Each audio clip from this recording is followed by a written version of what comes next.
रतिया के से जिया पसैया संगे हमरा तकरार हो गई।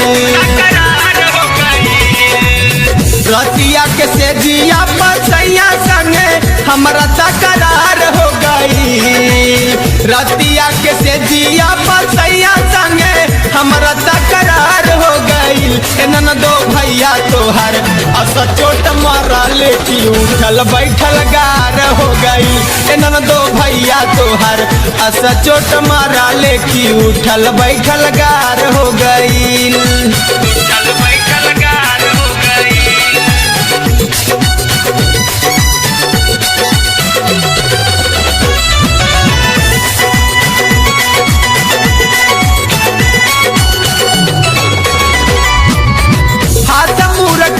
हमार कमर गईल चटकी रात भर से जिया भइल पटका पटकी।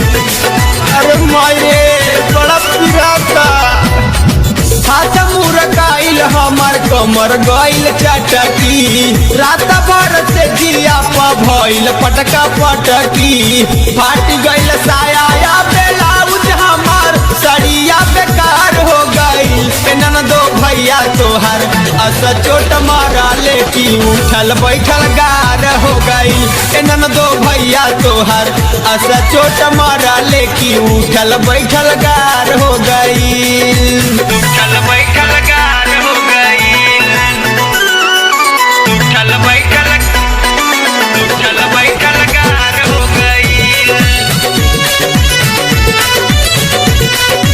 उठल बैठल गार हो गई।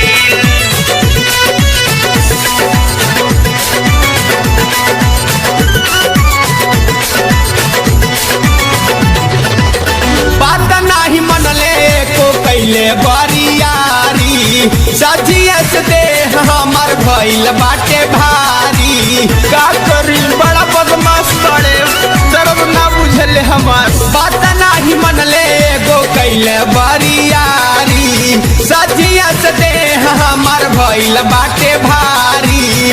माजा में साजा मिलल हमारा के हलिया बेकार हो गईल। एनन दो भैया तोहर अस चोट मारल की उठल बैठल गार हो गई।